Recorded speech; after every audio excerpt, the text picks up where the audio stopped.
Very welcome to this session, this installation of the Erlander Professorship this year. And I'm Arne Johansson, the Vice President of KTH with responsibility for research.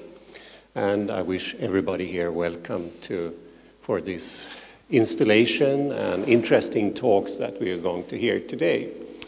And in my earlier role as Secretary General at the Research Council, I had the pleasure of installing several very highly renowned professors as Erlander professors around various universities in Sweden.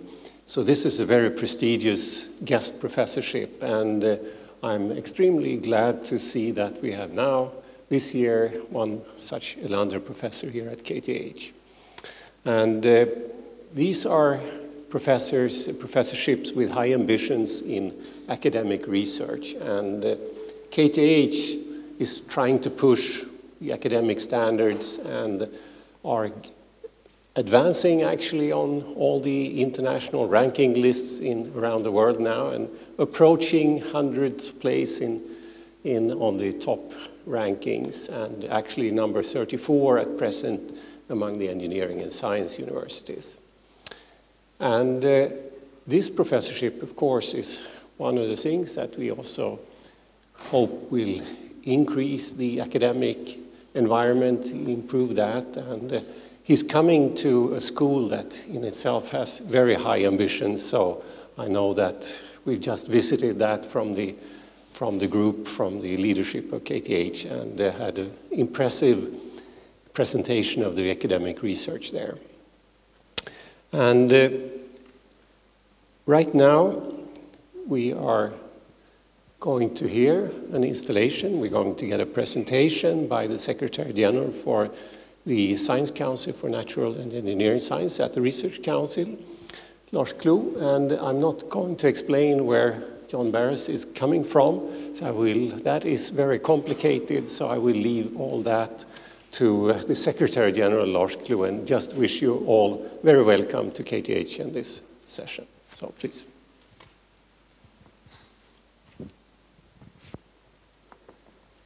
Right, thank you. Well, first of all, Professor Baras, my warmest congratulations to this guest professorship. It's quite an interesting sort of commission to have, or honorary commission to have. And I will give you some background.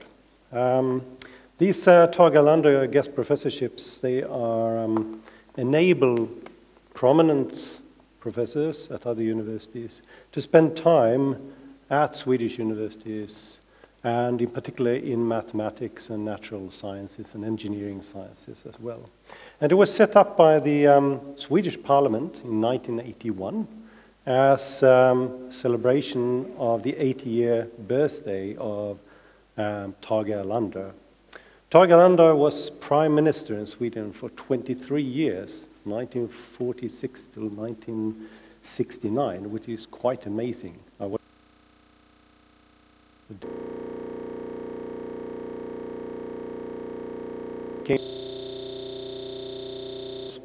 Minister for Education and Research, which is sort of the background to this professorship. Tage Erlander studied at Lund University, my own home university in the south of Sweden, and he actually started off studying natural sciences and mathematics and was quite involved in that. However, he emerged with a degree in social sciences, but he kept his interest in natural sciences and mathematics all through his life. And that's the background why the Tage Erlander Professorship has this sort of direction as it has today. The Erlander family today is represented by the grandson, Charles, who's sitting there, the oldest grandson, I think. And maybe I shouldn't say that, nevertheless. The Swedish Research Council, and the reason why I'm here as Secretary General for Natural and Engineering Sciences, has the responsibility, but also the pleasure, to take care of the appointment of the Tage Erlander Guest Professorships. And the procedures are a bit different from normally, because typically the Science Council has calls which are directed to individual researchers who make their proposals, and then there is an evaluation process. And the Tage Erlander Guest Professorship, actually all faculties are asked to nominate candidates. And these are then evaluated in a special panel. And this panel evaluates both the merits of these highly distinguished nominees and also the added value for the host or intended host universities. And they come to a conclusion. And of course, natural sciences and engineering sciences is a very wide scope. So it's sort of directed in special areas from year to year. And last year, it was mainly towards mathematics, computer science, systems engineering, and so on. And the coming year, it will be mainly towards chemistry and biochemistry in that type of field. And over the years, as Arne mentioned, there have been quite a number of very distinguished recipients of the Tage Erlander Guest Professorship. In my own field, I can mention two, Roel Hoffman and Paul Crutzen, who got the Nobel Prize, both of them, a couple of years back. I could also mention that in 2009, the recipient was Claire Tomlin, also partly working at KTH and with the ACCESS Linnaeus Centre, which is in focus here today. This year, the Swedish Research Council is very happy to have Professor John Baras as the recipient or the holder of the Tage Erlander Guest Professorship. And let me say a few words about Professor Baras' background. He started his academic career with a bachelor from the National Technical University in Athens, and then pursued a master and a PhD at Harvard in applied mathematics. And since 1973, he is at the University of Maryland, and he also served as founding director of the Institute for Systems Research, which today is called, I think, called Systems Research Centre.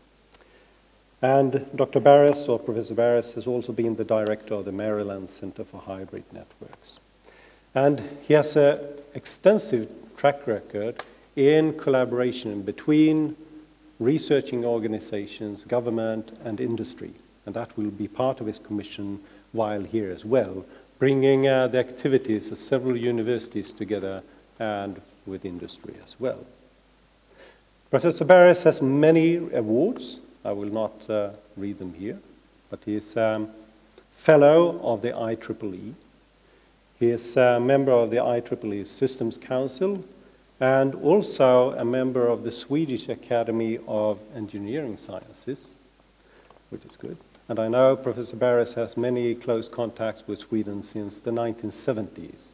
So it's a special pleasure to have him here as Tage Erlander guest researcher, or guest professor. I know that Professor Baras will be part of applied projects and in several sectors. I will not count them here, but I will just finish off with saying that we hope that it will be a very giving year for the collaborative work for you and also for KTH and the universities and industries involved. And by that, I ask you to please give your lecture.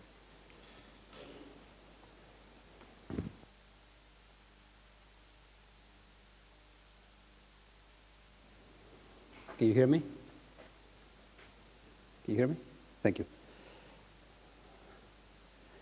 Thank you, Vice President Arne, and thank you, Secretary General Lars. Thank you, members of the family of Erlanger, and thank you many of the people that helped with this event from VR.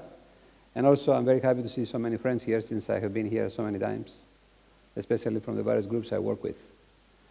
And especially professors like Bo and Leonard that I know for at least 30 years, and Mikael, who I know for at least 20 years. Thank you for the honor for being here and giving this lecture. I have been in Sweden since '74, first time, and I work with all 5 major universities, which the task next year will be to bring together along these lines. And the 5 universities I'm talking about, my base will be here in KTH, but I will work also with Chalmers, Lund, Linköping, Uppsala. Okay, 5 to bring around these topics. So this topic is very near my heart, as those of you who know me for many years, and let's see what it is about. There are many collaborators, as you can imagine, in a project of this magnitude. Through the years, many of them were students of mine and faculty that they are no longer with me, and there has been a lot of support for various organizations. What I will try to cover is these topics. I'll go first through the vision of the development, which started to becoming very concrete around 2003. And then I will describe very briefly what happened since then, and the emergence of this field that's called now model-based systems engineering, that promises to address some of these challenges.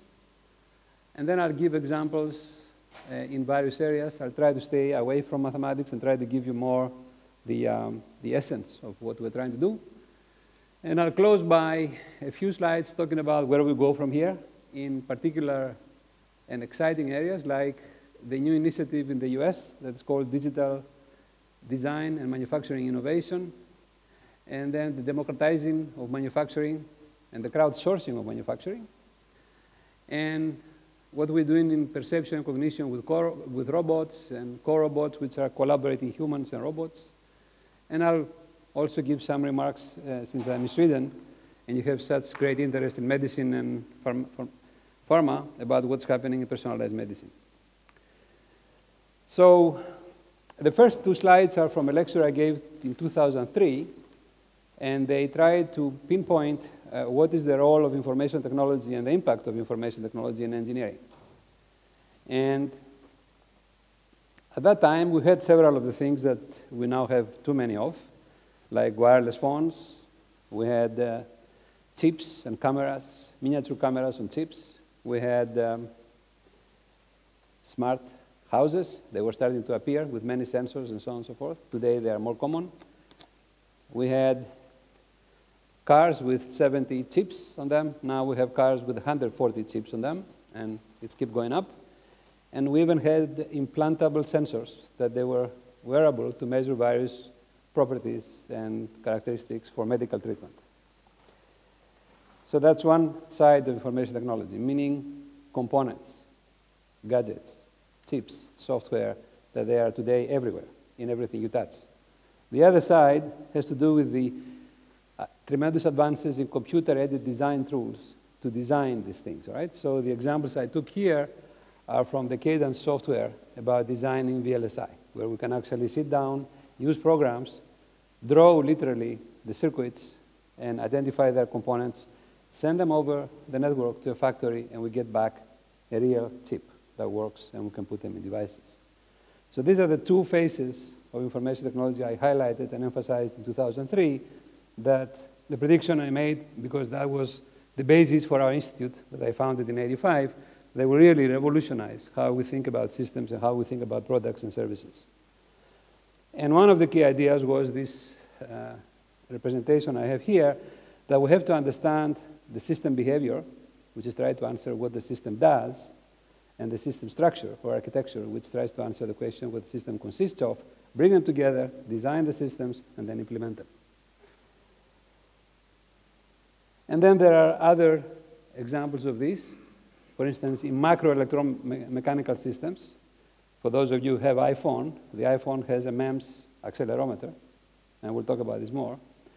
But the state of affairs in designing microelectromechanical systems is nowhere near the state of affairs for VLSI, and that's a challenge which I'd like to describe. But these are current examples from this Conventor company that makes software that presumably can make microelectromechanical systems in the same way as do VLSI. So why the emphasis on this? All right? What is the basis for this hypothesis, and what have we done? That's the second slide from the same lecture. So on the left, I'll give you the example that we use as existence, proof that this can be done, and that is biology. So when I say this can be done, I mean describing things that you want to make or services by programs, describing how you're going to make them by programs, and then bring the two together, and you can go from designing to manufacture products and services. Okay? Now, this happens in biology, as you all know, because biology has a program, DNA, that is a chemical program, Then that gets translated by the bases to make proteins. Then the proteins get together, right, and they make cells, and the cells get together, and they make organisms. And of course, there's some important things that happen here that we do not know how to do in engineering systems, self-assembly and things like that. But in the end, you end up with whole organisms starting from programs, right? That they tell you what to put where, how to connect, how to make all these materials, and so on and so forth. So there is an existence proof on this hypothesis that we can actually do the same things in engineering and other fields. And there's a beautiful movie I have here that I'll play while I'm talking about the right-hand side. This is a movie from NIH that shows you exactly what I described in a very pictorial sense. Starting from DNA, becomes the RMA, goes into the nucleus of the cell, and then the bases get attached in a particular order, and then you make organisms. And many of the mysteries about this have been dissolved now, and the last one that was dissolved was the so-called junk DNA, as it was called 10, 12 years ago, which was not junk at all, because what junk DNA was actually was the description of the connections between the various components, and not just the components, which is similar as we knew in engineering. On the right-hand side, I'll go through a sequence of charts that show you how we make VLSI chips today, and every undergraduate student knows that. This is commodity. We start by the graphic capture, we describe the elements, we have libraries of components, we copy and put in, and then in the end, everything is translated to a program, which can go into Caltech intermediate form. It's sent over the network to a manufacturing factory like this. This is from IBM that has various machines that they do lithography and other processes. You deposit the various materials, and you end up with a chip, okay? So these are the kinds of chips, and this is another movie, and while you're watching it, you can see what happens on the right-hand side, where we have manufacturing of VLSI chips, on the left-hand side, the way biology does it. We're nowhere near. So the challenge that I'm discussing today is how much we can move from the left, from the right-hand side as you see it, to the left. How many more things you can do the way we have done VLSI. Okay. So that was 2003 that we put this picture concretely in front of a lot of people. What has happened since then in this direction? How many more difficult engineering systems we can now build today this way? Well, the first thing that happened, and from which I borrowed, as you will see, the word wonder in my title, is the manufacturing of the Boeing 777, and then more recently, the manufacturing of the Boeing 787. This was an aircraft that was completely designed by the computer before any single screw was constructed. And it was verified and tested by this way. And then humans became more important consideration for people that design systems, and particularly the usability of products by humans. The major thing about the iPhone was it took a computer company to tell us how to make phones. Why? Because they understood that it's easy for us to do this versus remembering languages and typing and clicking. It was easier to move things by pushing our fingers. That was Jobs' big idea. And to do that, you have to put accelerometers, MEMS accelerometers in the phone, where if you talk to people 10 years before that, they will think you were crazy to put accelerometers in the phone. So then became this whole category of systems that is called today cyber-physical systems. And what we mean by that is systems that they have physical components and cyber components, as I described, either software or hardware, everywhere. And there's no product or service that you can touch today and you meet in your everyday life that is not in this category. Then we had social networks over the web, which are people using the internet to make groups, to do commerce, to do teaching, to do all kinds of things. And they are difficult things to understand because they play with human nature and human modeling, which we don't understand. And then became economic networks over the web, and they became renewable energy, energy grid, and so on and so forth. These are all categories of complex systems that they involve physics, physical components, and software in various degrees of scale. Then we finished the genome, and now you can actually get the genome for $5,000. You can get yours, and the prediction is that in 2 years it will be $1,500. And this has had tremendous implications on medicine, because a lot of the things I'm talking about has to do with application of this model-based systems engineering to actually biological and medical systems, as I will describe. Then it came the environment, monitoring the environment and monitoring homes and monitoring power grids and so on and so forth. In other words, sensors everywhere. Then it came autonomous cars. You got companies like Google to actually create cars that they can go 600,000 miles with no accident.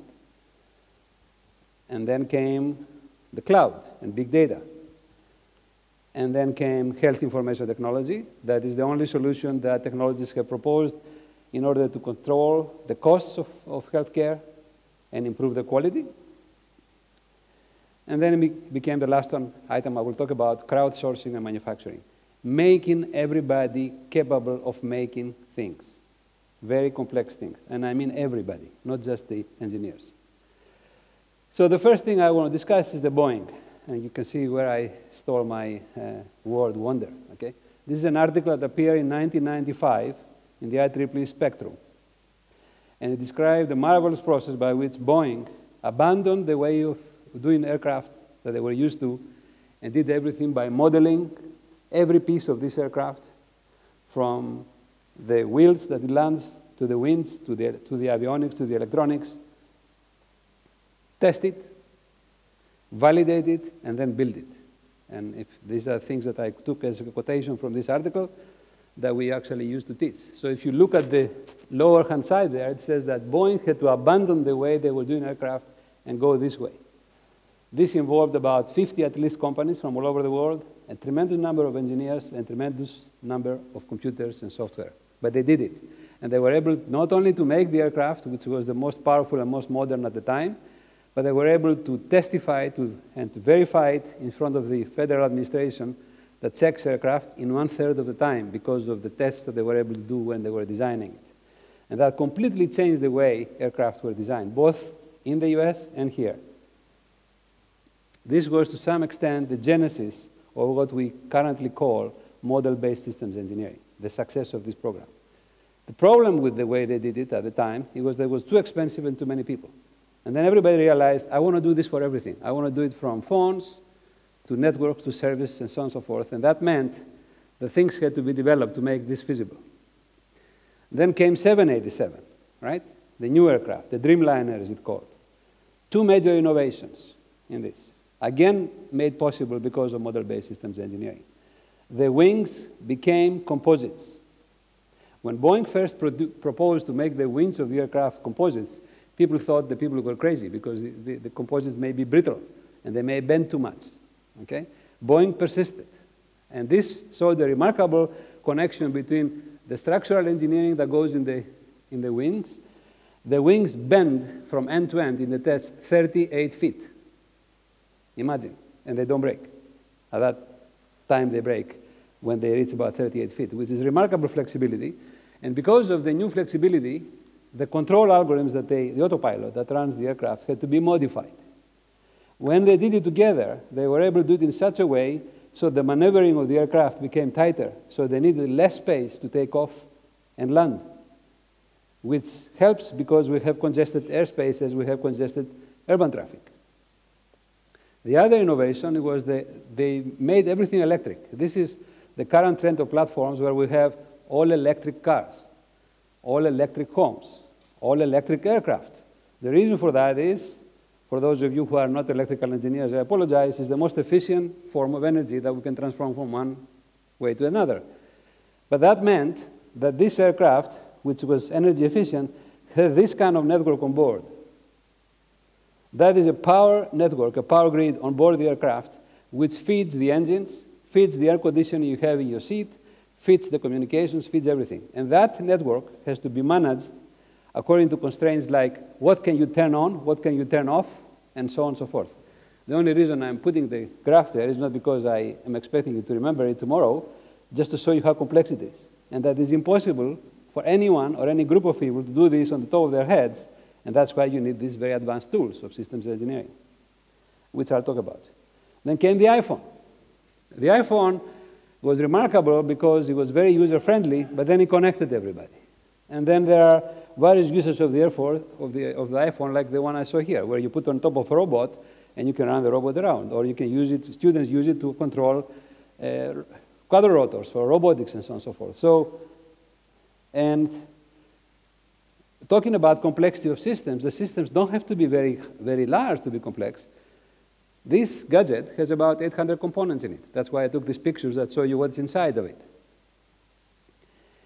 And this was a particularly remarkable innovation that Apple did, because if you look at the iPhone, it says designed by Apple, manufactured in China, right? The design by Apple involved the integration of all these components in a way that the various pieces that will come from different companies, they work seamlessly. And it was the first phone that really paid that much attention to the user, to the usability of the user. And we call it now the device that can do everything. These are slides that show you that mobile wallet is coming. The experiments already have been done in England. And that brings to the fore the important topic of security for wireless, because when you start talking about your homes and your health, you want these devices that you use to be very secure. And that, as we will see in a minute, goes against issues of privacy and so on and so forth. The experiment was successful and it's coming. The prediction is 5 years from now, you won't need credit cards because the phone will do everything for you, from credit cards to paying for Starbucks that you already do, buying your ticket and show it at the airport and so on and so forth. And then we're talking now about future smart homes and cities where these devices come in and make everything more intelligent, more user-friendly. And we have wireless medical devices. We have smart meters and grids for the power grid, so we can actually advertise prices so consumers can behave better with respect to the prices, save energy, and save money. This is coming. And we get into a world which is networked. Everything is connected to everything else. Okay? We have the devices that everybody carries. We have transportation modes, as you research here at KTH, that they're connected to each other. You have connected cars. Cars communicate with each other like the aircraft do to find where the accidents are and what happens with weather, so you can actually manage better the traffic. And you even have wireless networks that help people with medicine, taking their medication, monitoring their heart, and so on and so forth. All these examples of the same phenomenon, okay? Physical devices, software components connected together.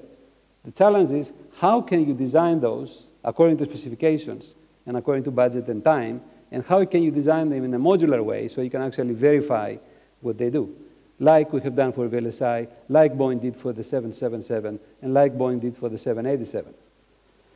Okay, so this brought about something which is called the network era, or we live in a networked, immersed world.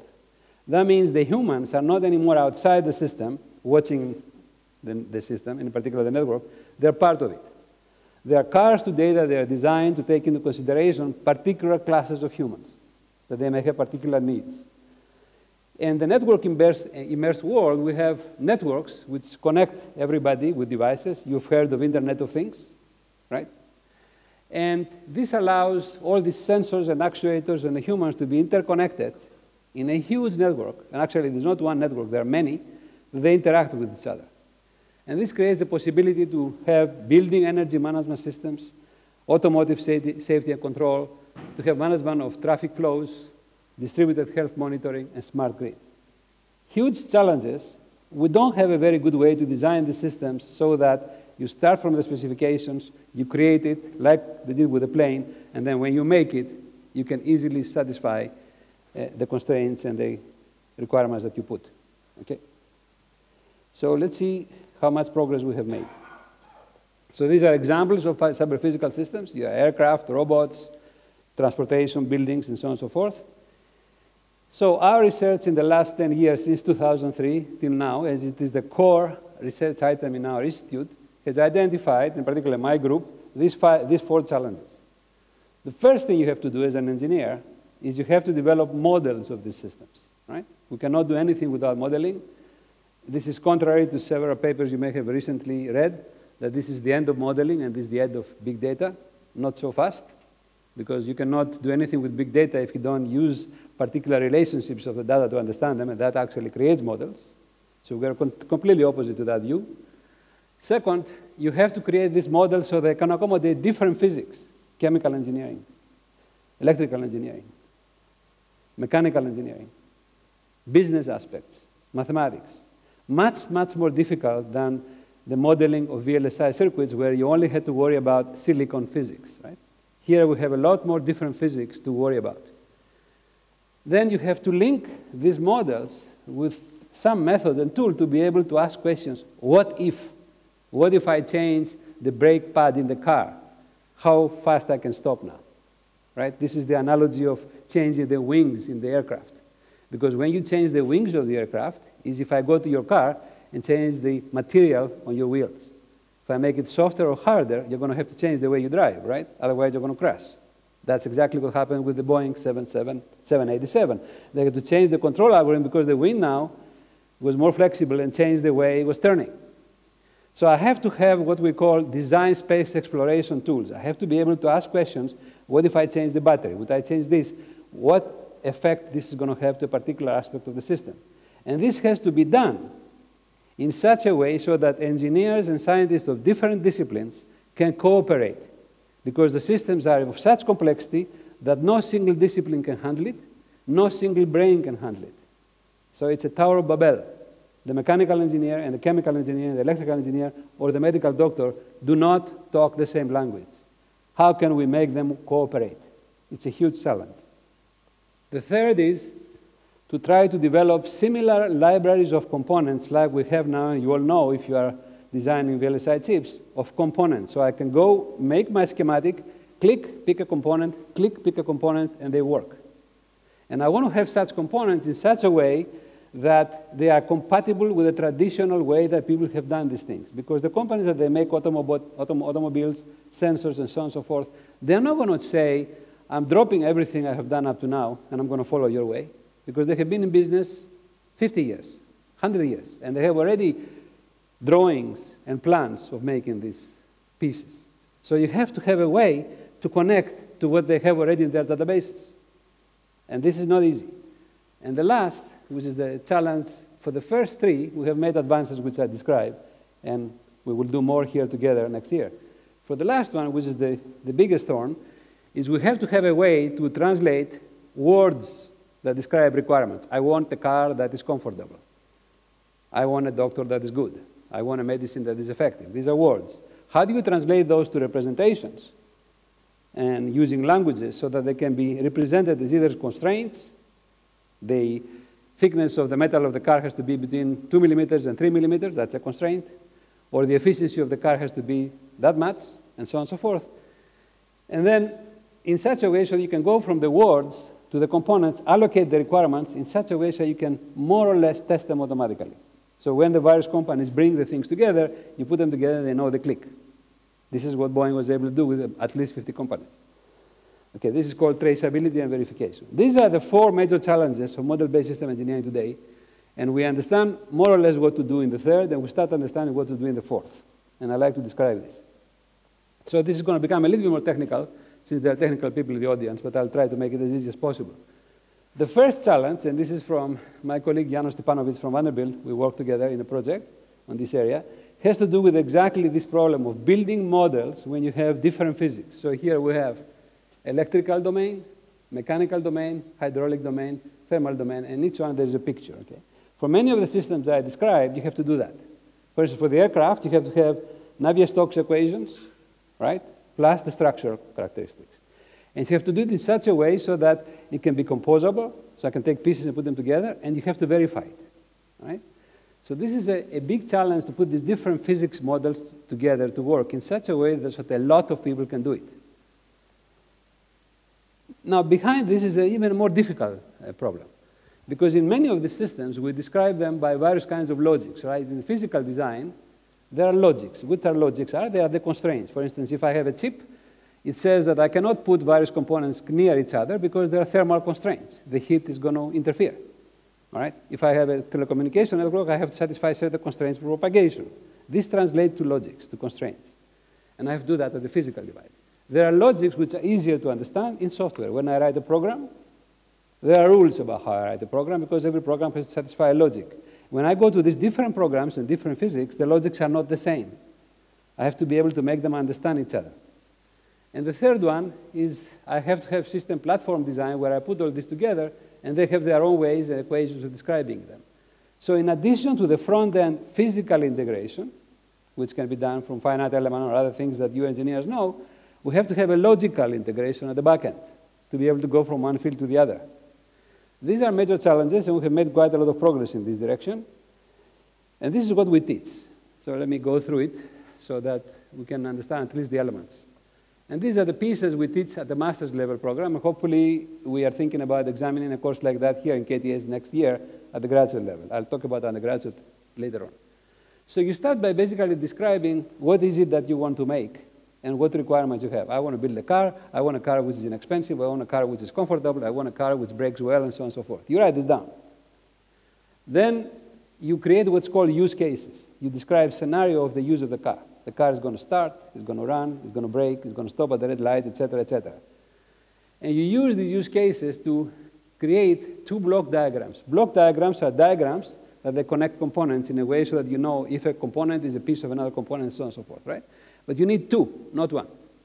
The first one is the structure diagram, which tries to answer the question what the system consists of. So the car has a chassis, it has a door, it has wheels, it has a steering wheel, etc., etc. And you write those in a block diagram. The behavior diagram is what most control people, which is my field, play with, but they forget the other one. Sorry for those that they don't think this is right. The behavior is what the system does. The aircraft runs, takes off, then cruises, and then lands, right? What the system does. And then you have to put the two together, which means I have to allocate behavior to structure. When I brake the car, this is my favorite example, everybody understands it, I brake the car, and I want to stop. Which components of the car get involved? Is it just the pads on the wheel? Not anymore, because I have chassis. I have shock absorbers that they can be electronic. In some of the more modern cars, you even have little pillows on the left side and the right side of your seat to try to help you so that you don't push yourself against by a Coriolis force. All these are engaged by the computers on board of the car to execute the function of braking. Okay? So this is called allocation of behavior to structure. And then you have to take these verbal requirements, translate them to some representation, numbers or rules, because we can only deal by numbers and rules. The others we're going to argue. That was the old-fashioned system engineering, where people would stay for months arguing about how to make things, and they never ended anywhere. And that means I have to now translate these words into constraints and metrics. I want to have a car that spends so many gallons per mile, et cetera, this kind of constraints. And I have to allocate those to particular blocks, okay? I have to say what every block has to do and how well it has to do it so I can synthesize the whole thing by satisfying the constraints for each block, okay? And after I do that, I'm ready to do what's called trade-off analysis. And we do this by using another part of the field that I'm visiting here, which is optimization. We use optimization to do trade-offs between the different criteria. And in these problems, the variables that we use for optimization, they're not just numerical, they can be rules. And you have to satisfy the rules at the same time as optimizing or varying various variables. So it gets very complicated, but the integration mathematically has happened, and we can use the tools. And the last but not least, you have to describe a way to test, validate, verify what the heck you built. That's what Boeing was able to do very well, and this saved them money, time, and they were able to pass the agency test so quickly for testing the aircraft. Okay, so this is hard business. It's not easy, but we have done it. And you know, several of the things that I mentioned here, they were actually invented in Sweden. UPAL is from Uppsala. Modelica is from Lund.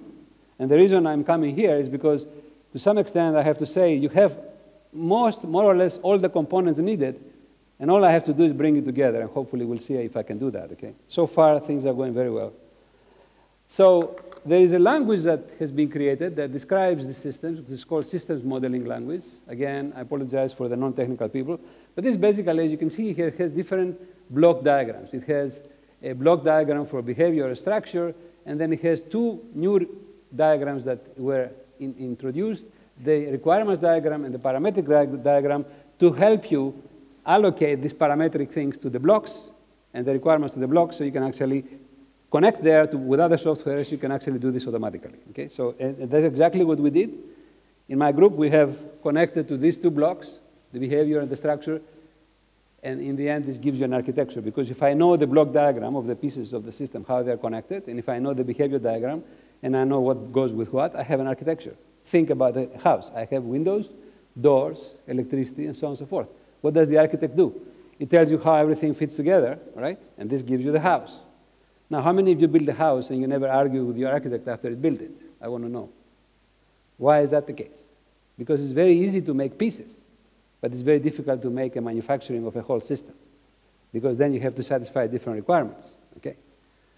So that's what this is about. And then in the trade-off tools, we link to these diagrams here. We link to the behavior, the parametric, and the requirement with optimization tools to be able to say, if I change the particular type of a tire, what is the effect of that on the braking distance? What is the effect of that on energy consumption of the car?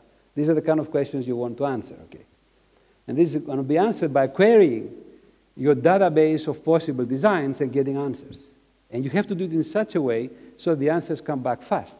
Because if they don't come fast, and if you have an expert in the team that designs the system, they will say bye-bye to the software or the models you're using, because I can do it in my head.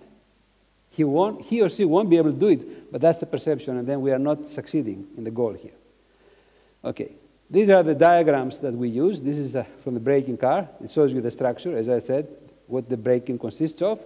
This gives you behavior. These are timelines, and they show you how the various pieces, what do they do and how they communicate with each other. On the top over there are pieces that they are in the structure diagrams. And then you go down to details of finite state machines for those of you who are technical. And then on the left-hand side, I write the rules, which are the requirements. I can use symbolic processing to verify the tools, like Mathematica and other things. Software exists that they do that. And on the right-hand side, I have parametric diagrams where I have put numbers and parameters. These are the 4 pillars, as we call them, for SysML. Systems modeling language is one example. There are others. But you definitely need block diagram languages that describe the blocks of the structure and behavior and the allocation and be able to characterize the parameters. Okay, so this is how it goes. You start with words. You create the architecture by using the system modeling diagrams. And now the beauty comes. These methods allow you to link to these block diagrams with specialty tools. So if I'm a mechanical engineer, I want to do structural analysis, I can hook it up to this.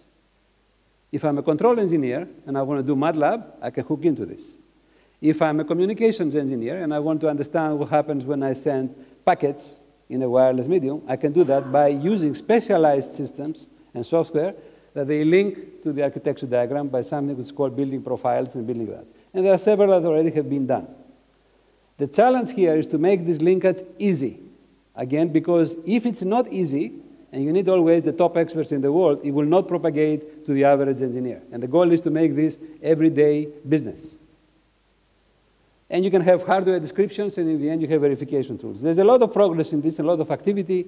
It has become a very competitive field, both in the US and here, and I'll tell you more about it as I finish. This is not enough. If I have to have different models and I want to connect them, from mechanical, chemical, and so on and so forth, and if the logics are different, I have to have a way of transforming one logic to the other. I have to be able to consistently transform models from one domain to the other. This is called meta-modeling, or in more plain English, models of models. I have to have a way to describe how models are described, and then I can connect them. And again, there is a lot of research in this area that allows you to do this meta-modeling, and we use it. There's quite a lot of work here in Europe, in Germany, and in Sweden, and in the US in this area. So this is the second important chart that shows you the whole picture. I build what we call integrated modeling hubs by using these diagrams and block diagrams and linking them to other physics and the meta-modeling. Once you finish that, you should have at least the ability with a group of engineers or scientists to model and simulate a complicated system, whether it's a car or an aircraft or a medical device. Now, people stop there. That is not enough to do efficient design. To do efficient design, I have to do this part. I have to link to the model trade-off analysis tools so that I can actually ask the what-if questions. And the trade-off analysis tools, they have to use optimization. Why? I'll show you an example, okay? So you want to do an energy-efficient car, okay, which leads you to make the car light by, let's say, to exaggerate, replacing the metal by plastic. Now the car is not safe. So you see, you have requirements that they are fighting each other. So trade-off means precisely, I want to understand what is good trade-off points and which are bad trade-off points. Or if you are in networks, I want to have security, but I also want to have privacy. Well, you're not going to have both. You're going to have to trade. Okay? These are exactly why this is needed. And here, the names you see here come, the solver and Cplex come from IBM. IBM has a whole suite in these tools, and it's very heavily involved in this business. And then Console OpCAD is our own software that we developed that has several advantages. The third challenge is the one I described, is this one. Right? You are a company that makes sensors for buildings, for air conditioning. Right? And you have been doing that for 20, 30 years. And I'm going to come tell you, drop everything and do it the way I'm telling you. Well, you'll say, you know, nice to know you. Let's go have a coffee, all right? So what you need to do is to be able to give them tools to link what they're doing with these modern tools back to their databases of describing components. And IBM actually is coming up in about 2 or 3 months with a tool exactly like this. And the last challenge I mentioned is the requirements. What I put here is some of the applications that this has been attempted to, and there are several groups in the world now. Some of them are here, some of the US, no more than 10. That's the challenge. We have to make this, like I said, spread out. And regarding requirements, this is getting even more technical, but I'll describe it briefly. This is difficult business because you have requirements that they depend on time, that there are different logics, different physics, and so on and so forth. So we use things like automata and timed automata and variables that they don't take a value, but a bunch of values, and we need to understand them. We have to use a methodology that's called contract-based that was pioneered by several Europeans, including Alberto Sangiovanni Vincentelli and other people that we use. And then you have to put all this into a methodology that will be able to do this verification, validation automatically. But don't forget this. This is called the front-end challenge, which we hear from companies all the time. Make it easy. I'm not going to use this if it's too difficult and not 80% of my engineers cannot use it with the same easiness that they use today in MATLAB or things like that. Okay? And this is extremely challenging to do. Now, I'll show you very briefly examples of this because I want to try to leave some time for discussion at the end. The examples, as I mentioned at the beginning, will come from smart grids, which you all know what they are. And here is an example of where we used software that we linked these block diagrams with the meta-modeling environment we got from Darmstadt, and then the optimization tool we had. Okay, so we went from, let me show by pictures, is better. We went from block diagrams, right, to link us to the trade-off analysis tool, and then down to the optimization. Okay, what you see here is output for our programs. On the left-hand side, you can see how well your constraints or metrics are satisfied, and graphically here it shows you between that this curve, that is the actual performance, has to be preferably above the green curve, but definitely not to cross the red curve, because that's the no-no. Okay. And just to show you that this is not fiction, okay, for those of you who are mathematically inclined, there are equations behind. I'm not going to explain them. They just show you how the energy in the microgrid changes with various parameters. It shows you the variables that we have to choose.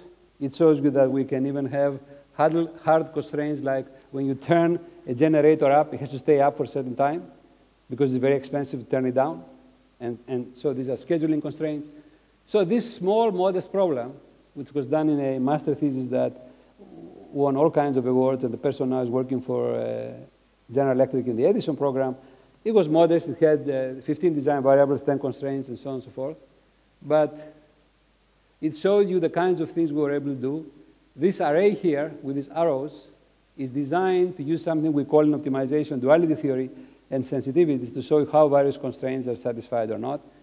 The advantage that this program that we built has to the user, it allows you to interact with the program at execution time. If you see, for instance, that you don't like the distance that the car is braking, you can change the constraints to make it better, okay? Which no other program has. And here you can see that although this constraint is not satisfied, and you can see also here this energy production for the smart grid is below the red curve, so it's a no-no. You have to continue iterating, okay? And you continue iterating. Eventually you get it here. Then you recognize that you're producing much more energy, and you change the constraints a little bit, and you're getting something that's satisfactory in the end. We applied the same methodology exactly. The only reason I'm repeating this diagram, if you remember, this was the power grid on top of the aircraft. We applied it there as well. Same mathematics, same methodology, again, equations that describe the metrics and the constraints. And you see from iterations what is satisfied, what is not satisfied, etc., etc. And then in a thesis that was finished just December, we have now a complete model-based system engineering environment for wireless sensor networks. And why this is important is because, as we said in the very beginning, sensors are everywhere. They are for structures, they are for earthquakes, they are for agriculture, all kinds of stuff. And you need to be able to design wireless networks, including picking what sensors to have, what algorithms to use, what databases to have to keep the data, how do you arrange everything automatically before you go and experiment with something that's real. And another big application of sensor networks is in energy, where you have these SCADA systems that they monitor both the consumption and the production of energy, so you can actually have this variable pricing in electrical energy for efficiency.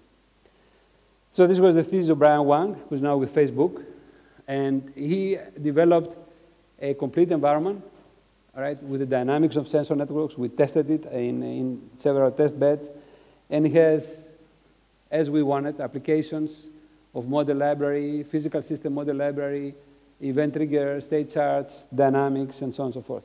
And in the process of doing this sort of applied work, we discovered new principles of databases, new principles of distributed algorithms for sensing, and so on and so forth. I'll skip this. This is the description of his work.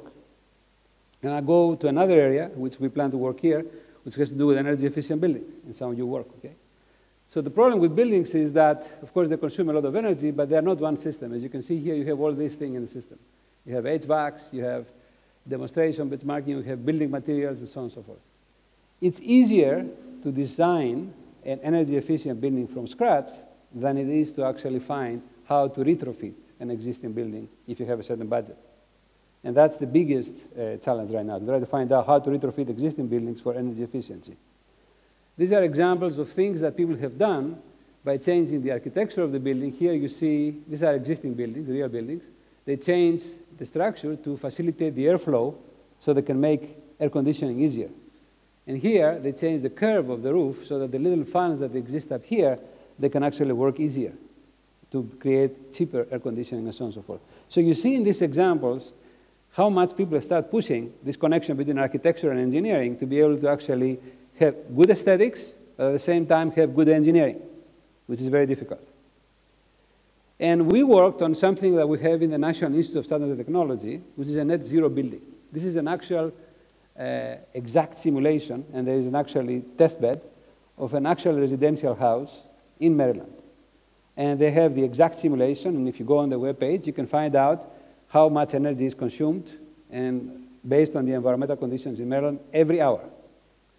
And our job was to try to put this into the framework I'm describing and try to ask retrofit questions. If I have X $1,000 and I have a choice between insulation, changing the HVAC, and so on and so forth, what am I going to do to improve the efficiency of the building, which is a very big question.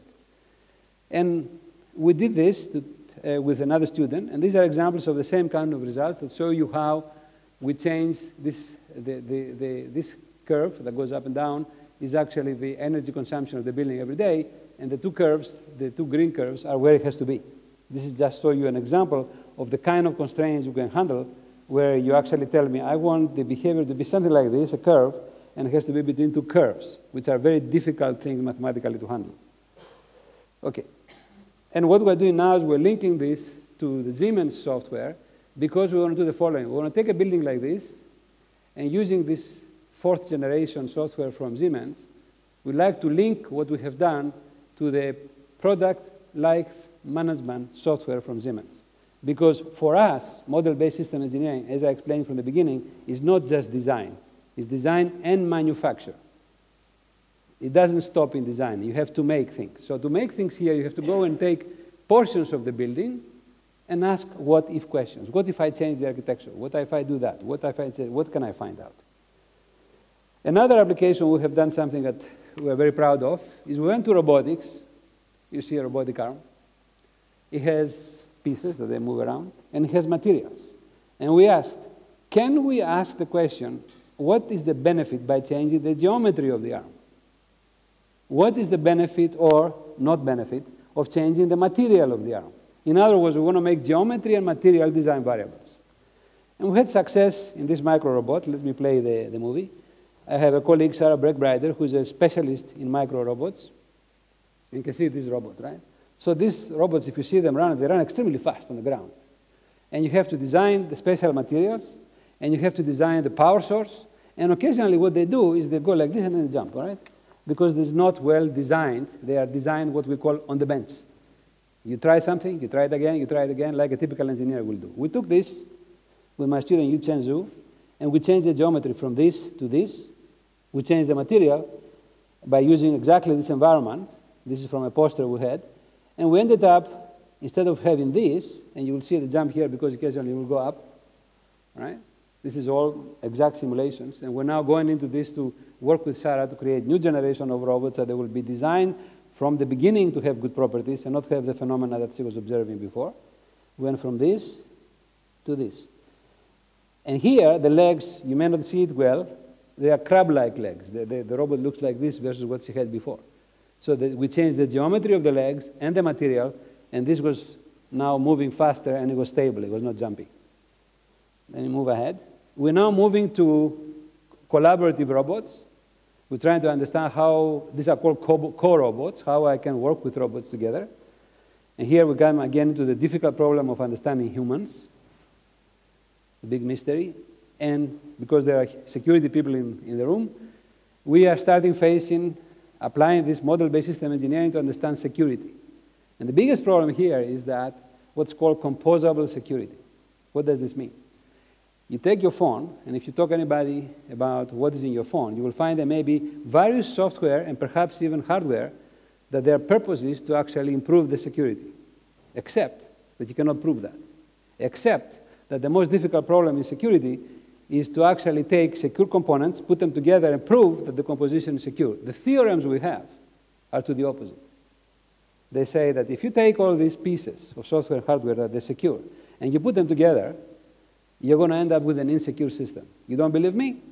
There is an international conference of hackers every year in Las Vegas. If you go and ask them, how do they attack these systems through the interfaces. These are the weak spots, okay? And here, in the wireless world we live, because more and more billions of people are using wireless to connect to the internet, this is extremely important, to try to have composable security. That's a challenge we're addressing with my group. These are the theorems I mentioned, that you have to have specialty things. So what are we basing our design? Again, the same idea. Linking software and hardware together. Allocate some of the security functions to hardware and some of the software. And there are various things that we try to do. We can actually make the hardware a little bit more tamper-proof by using specific chips. It is much more difficult to attack a chip than attack a software. To attack a chip, you have to have it in your hands. To attack a software, you can send me an application through the air. You cannot do that with a chip. So we are working on that area. The last application that I wanted to mention is the area of social networks over the web, right? Who doesn't belong to a social network? Who doesn't look at something on the web to find and so on and so forth? What's the challenge? How do you organize the social networks? How are you sure that if you read the recommendation in the social network that it's high integrity? How do you know that if you put money somewhere, okay, that they're not going to go away? There have been examples of Sybil attacks of this type in social networks. You do not know them because they're covered by insurance, so the information never comes to you, but they happen. So we're trying to understand these social networks and how to organize advertisements. So we're now moving from engineering to services. Same methodologies of model-based system engineering apply, except now we have to deal with networks, and actually several networks of things and services and other things. And one of the things we looked at is characteristics of social networks. They are very special. And one of the problems we resolved is this problem of how to organize advertisement on the web so that you save money to the advertisers, the product producers get good advertisements, and you, the user, gets advertisements that they are high integrity, and you don't get swamped all the time. Remember how many times you have to push the delete button, okay? So these are, and this involves things that I have talked about before here at KTH. 3 networks. The top network is us, humans, agents, decision makers, and so on and so forth. The bottom, the communication network, is the internet, and the middle one is where the information relies. And you have to understand the mathematics of these kind of models in a distributed way to answer the questions that we are talking about, and we have done some of that. Now let me switch. Healthcare. What's happening in healthcare?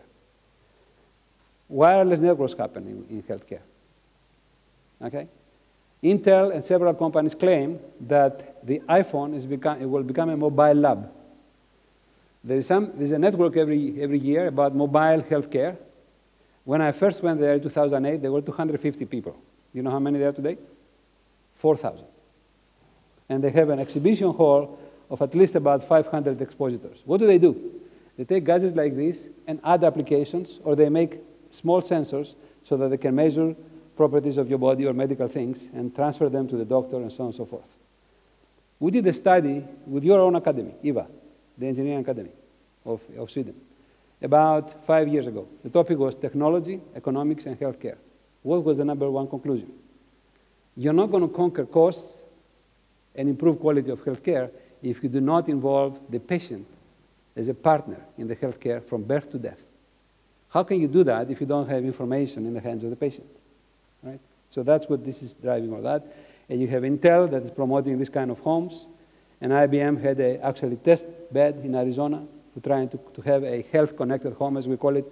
Massachusetts has developed a medical information highway, which connects the hospitals with the doctors, and now they try to expand to the patients, so that you can go and find high-integrity information about your health, so when you communicate with your doctor, you are informed. This is where we're going with this. And our own study, which was interesting, what we found out, we studied, it should be a ICU, the intensive care unit. We studied the efficiency of an intensive care unit, because you go to an intensive care unit and you are wired with various sensors, and people follow you, and nurses and doctors, and there's a cost associated with it. What we found out by using these techniques is that, and I repeat this only to show you that it's the same diagrams at least, except different tools, we found out that the way the companies were designing the instruments that you put on you, the alarms were not correlated. So whenever an alarm will go on, the nurse will run, and then find out, well, maybe it's not necessary. And then again, another alarm will go on and come in and say, oh, that was not necessary. So as a result of this study that has been communicated to Philips and General Electric, the companies that make these medical instruments now, they develop the software to correlate the alarms and the condition you are in and the disease you have, so that when a nurse is called to come, there's a good reason for the nurse to come. Of course, be aware here that these are difficult decisions, because if you make a mistake, especially in the US, the lawyers will get you. So you have to be careful with the regulatory as well as the technological aspects of this work. Let me finish now with what's going on. Where are we going? Where we are going is changing manufacturing completely and making everybody possible to make things. And I don't mean take a knife and carve a wood. I mean using very sophisticated software, machines like printers, to make very sophisticated products. This is just work we did several years ago in making these gadgets up here, which are microwave modules, let's say, for radar. And we learned several things from this effort, meaning how to organize databases, how to look at different views, how to do trade-off, and so on and so forth. And then we come to modern manufacturing of cars, where you have 40 different E designs, how many companies you have to start with the geometry of the car, the material selection, and so on and so forth. Dassault System is very good at this, several other companies. Lund is very much involved with Dassault System, okay? We're working with them, and they are going to be an important partner in what I'm going to do here next year. And then we had in the US, the closest to what I can come to where I started for, is this project from DARPA, which is called Meta IFAB Adaptive Vehicle Maker. Remember what I told you. On the right-hand side, we had VLSI. On the left-hand side, as you see me, we had the biology. What they try to do is actually do the same thing for military vehicles. And the claim was that they could develop software to develop the parts and the manufacturing of these parts, and then put them together and create military vehicles. And the claim was that high school students will be able to use that. And it did happen. So it's possible to make real this software definition of parts and processes, put them together, and make manufacturing this way. And key to that is exactly to increase model-based system engineering. This is the famous V that we used to do in engineering. You come down here, you define the product, and you go up and verify it. Well, now you see these lines, they come back, they say, not so fast. Let's have feedback.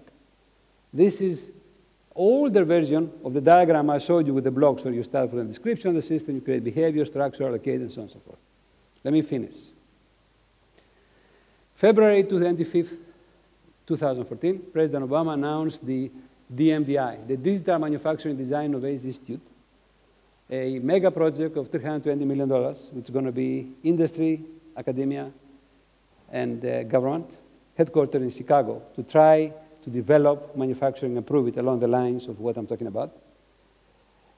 It will have an infinite number of virtual factories. It will be open. So you will create products or artifacts, take the software, publish it in the web, and say, who's going to make this for 50 bucks? Who's going to make it for 100 bucks? Remember these words, because we'll come back to the impact of this. And the key is to actually collect the data from different designs and manufacturing that maybe they are available to other companies and enable small and medium-sized companies, which are the heart of the economy of any country, to do that and get involved, not the biggies only. Again, as I say this word, I want to remember what happened with VLSI and why VLSI, the way we do it, it was so important. Then came more, what we call democratizing manufacturers. In many companies, this is from General Electric, they start creating labs now where folks like this can go in, use this software and printers and others, and make these products. Make these products.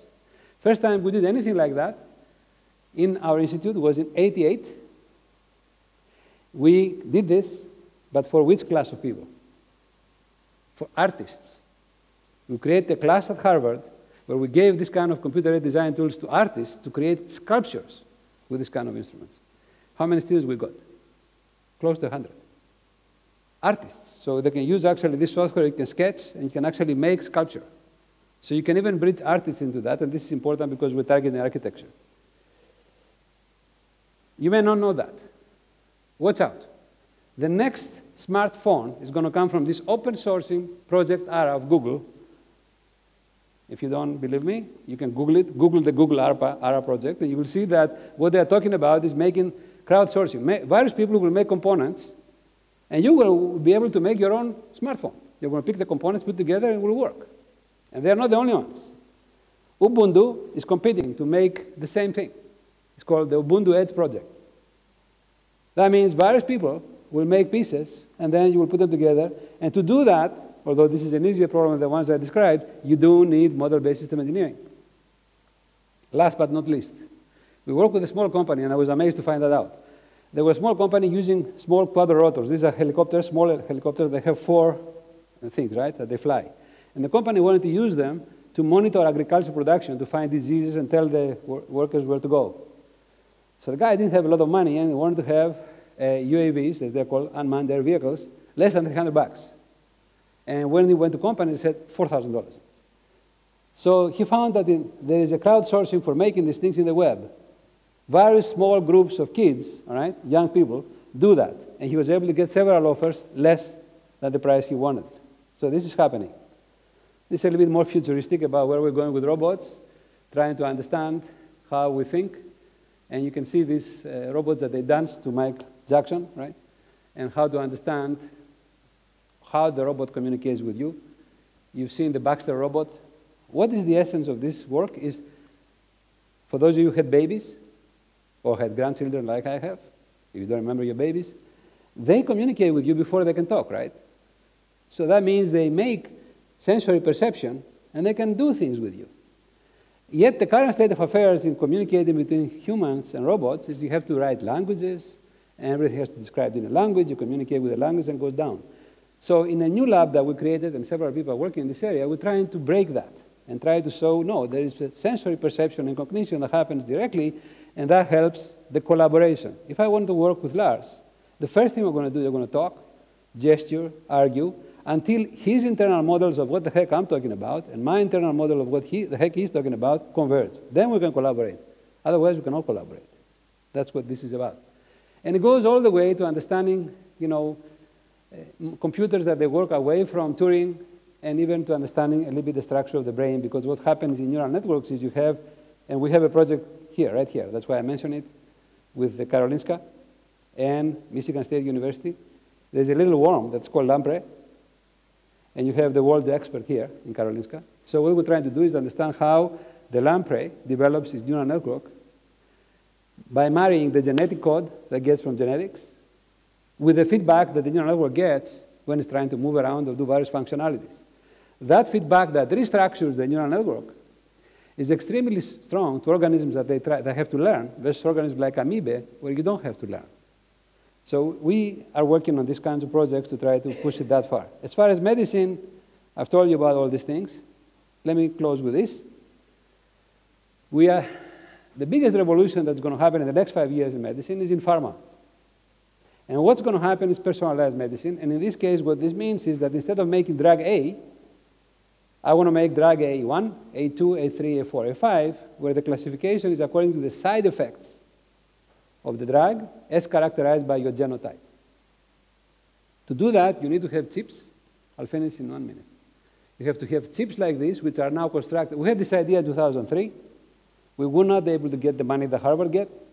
Harvard created the WIS Institute, and now they have chips where they can actually create cells of actual human organs, so you can actually test for side effects against the disease and so on and so forth. Okay? So these are systems that you have to build, except now you're combining hardware, software, and biology in making these things. And this is personalized medicine. Now, this is the class that I will do here, January, February, March, next year. We'll teach a project class which is trying to teach these things to undergraduates here in KTH.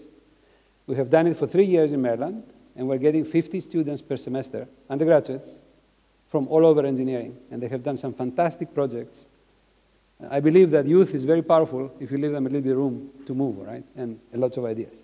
And I want to close with this subject because I said it in the abstract. I believe this particular technology and the mathematics and analytics that go behind it is a grand challenge for science and engineering. Why? What did typography do when it was invented? It allowed everybody to make books and print them, not the monks in the monasteries. Nobody controlled anymore the writing of the books. Okay? Microelectronic chips, VLSI, it separated the designers from the owners of the factories. Any designer could create a chip, send it to a factory nobody owned, and get the chip back. The biggies of the world could not control the production of artifacts based on ideas anymore. That changed the world completely. The PC, this allowed everybody to have on their desktop computational capability to study complex problems. The internet, many, many things, but the most important thing is it allows us to connect each other and exchange information, and nothing is the same anymore. And my prediction is that this technology, as it matures and gets involved to many of the areas that I described, it will change the world again. It will democratize manufacturing. It will change healthcare. It will change many of the ways we do products and services. And that's why we say this, which I said in 1990. And it's becoming true. These people are getting tremendous salaries, and they are in tremendous demand in the US, and they're all actually also here because of things like the industrial internet, the Industry 4 that Germany talks about, and it's all over Europe, and so on and so forth. Thank you very much.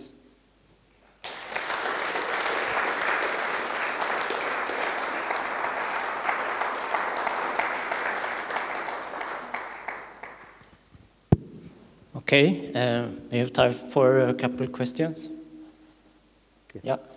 You know, you were mentioning this Boeing, native Boeing plane. There's been a lot of problems there. Yes. And they tell me that because of this contracting that Boeing doesn't have control over the pieces. Can you comment on that? Yes, very good point. Can you please repeat the question quickly? So as you know, there was a problem with the batteries, right? In 787, that's what Professor Lennon is talking about. And the problem is that if you have a lot of manufacturers, and as you call it, the supply chain, right? You have to have a very good process to check, first of all, to specify what are the requirements for the pieces that the manufacturers give you, and then how do you test them. In this particular case, what it failed, we know now, it was not Boeing. It was the manufacturer who was making the battery not exactly as predicted, and they were not able to catch it. So yes, there will be holes, but the alternative is not feasible in terms of costs and time and budget. Okay, so I don't have an answer, and I'm not going to tell you that you're going to be able to catch all these mistakes and so on and so forth, but it is you're not going to catch them if you do it the old-fashioned way anyway, and by the time you catch them in the old-fashioned way, you won't have any plane, because it will take so much time and so much money to do that. So there's no alternative. We just have to make the method stronger, and it all will reside in better models. If I had better models of the battery and what can go wrong in the faults of the battery, I could perhaps code it. I don't know if I satisfy you, but that's my answer. Yes? Thank you very much for a very nice talk here. And the underlying methodology, of course, we all agree that this is the way to go. But my question is more to comment on how generic the various parts are. I mean, what is now the system model of the Boeing with the life science kind of thing? How much can transfer of the actual technology in the models? Very good question. So let me just repeat. So the question was about how oops. I repeat. Sorry. Yeah, please. So the question is, and I've been asked this question since 2003 again. How can you, with the same technology and methodology, apply it to many different, so many different areas? Let me answer by a question. How many things you can do in engineering without calculus? How many things you can do in engineering without calculus? So this is presumably the next calculus of this century and beyond, because you have to marry calculus-based methods and analytics with computer science-based methods and analytics and these diagrams, these block diagrams.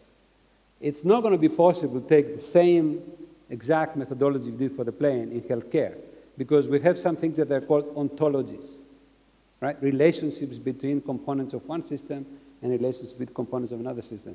But having an ontology, the methods will be derivable almost automatically.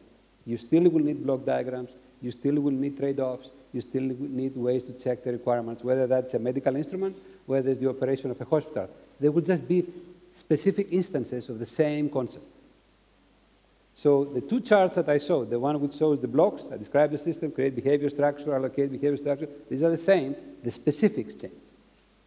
And that's why I went through this litany of examples to show you that we have done it for at least 6 different areas.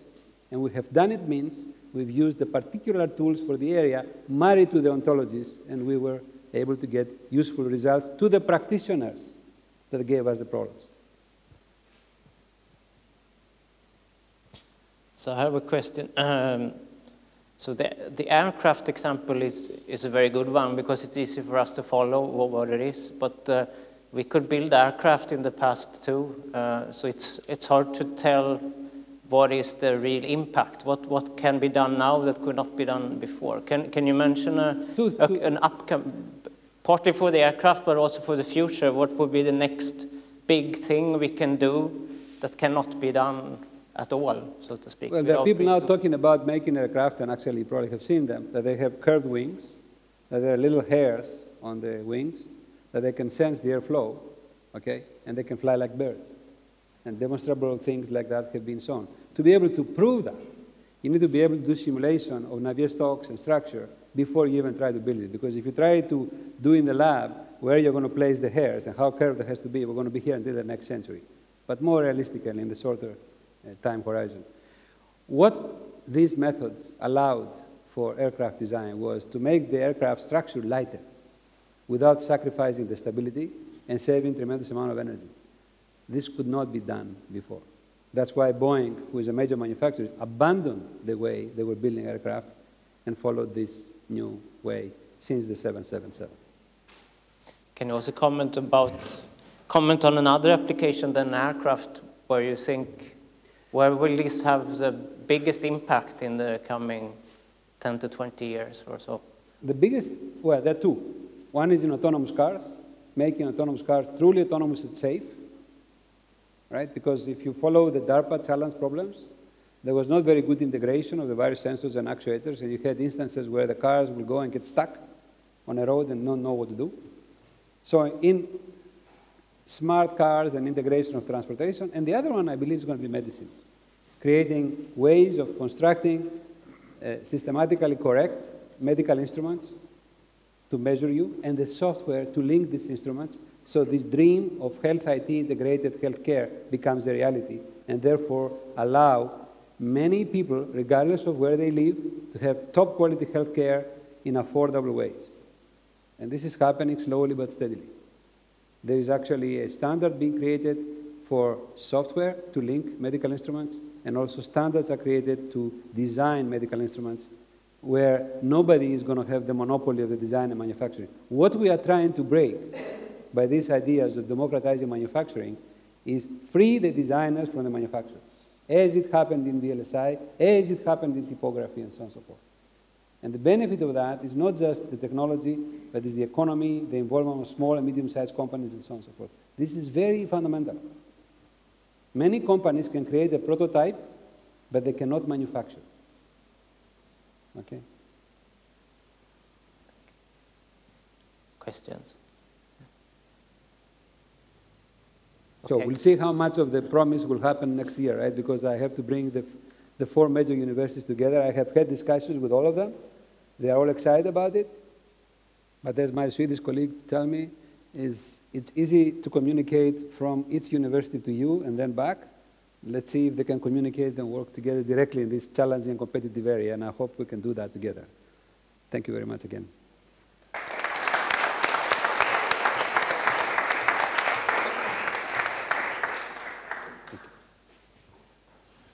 Then we have one final point here.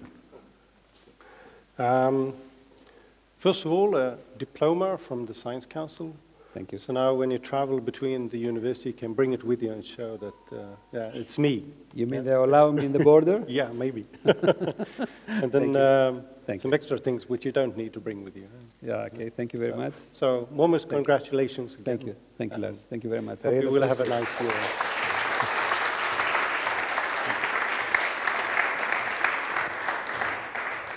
Let me close by saying, I want to make sure that you understand that I chose to come here because of the things you have in Sweden.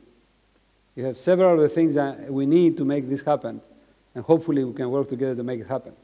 If I had to choose a country that has most of the components I'm talked about already together, it would have been Sweden anyway.